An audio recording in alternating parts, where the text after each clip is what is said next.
Build Back Better Act. What's in it? The Democrats are still trying to pass an immigration provision into this budget reconciliation bill, and it has been a while since we last spoke. My friend, we're back into it. Bijoux Ngwanda here, immigration lawyer in the DC metropolitan area. If you're new to my channel, please go ahead and subscribe.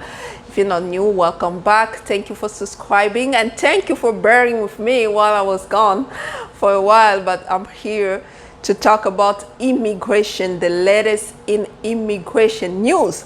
So since we last spoke, nothing really have changed.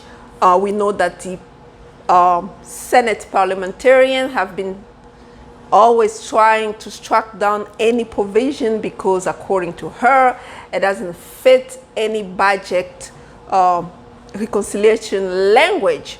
But now the Democrats, because they're coming with this new bill, which is called Build Back Better Act, and there is a new provision when it comes to immigration. What's in it?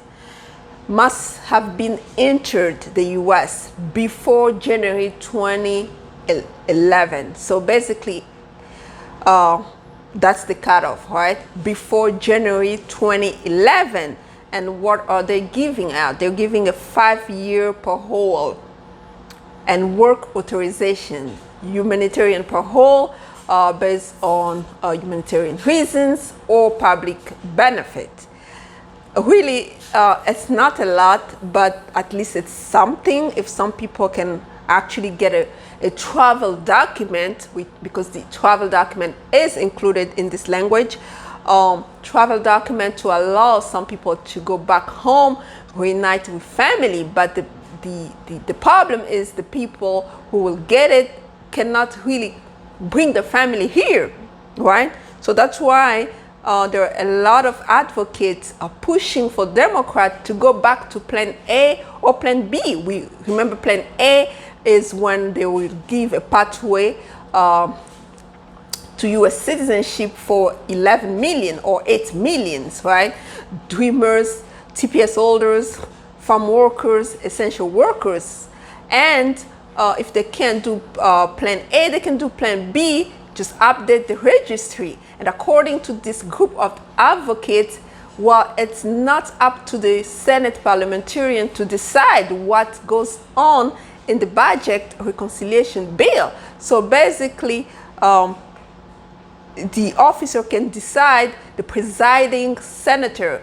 Really, remember we talked about it, like Kamala Harris can preside and actually decide how this thing can go. But I don't know why the Democrats cannot go with that option. But a lot of pressures, they're getting a lot of pressure for sure. But the latest is that we have this Build Back Better Act. And what we know is basically just 5 years parole that can be renewed for another 5 years. So basically until 2031, while travel documents included and work permits included, case-by-case basis, and certain inadmissibility issues will not basically be granted waivers. So certain inadmissibility issues, people will not benefit from this parole. So that's what the language is saying. And what else they are going to do? Recapture and use visas for certain family-based or employment type of petitions. So going back until 1992, recapture some of those unused visas. So that's what they're talking about. So let's see next week if they are going to be voting on those things. So that's what we are hoping that they vote on, or they go back to really revert back to Plan A or Plan B the most, at least Plan B, just update the registry date. And then a lot of people will get their pathway to U.S. citizenship that way. So that's about it for as far as immigration bill is concerned. But we have something much troubling. Basically, the Supreme Court is going again to take up on this case and resolve it for us once and for all. While they want to challenge it 14 states have challenged that.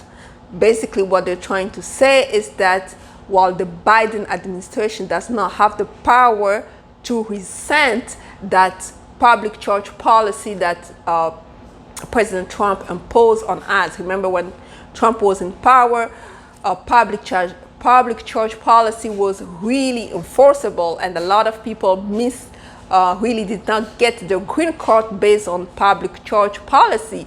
And remember that public charge really is when a petitioner cannot or the petitioner or the applicant cannot demonstrate that they can sustain themselves here in the US.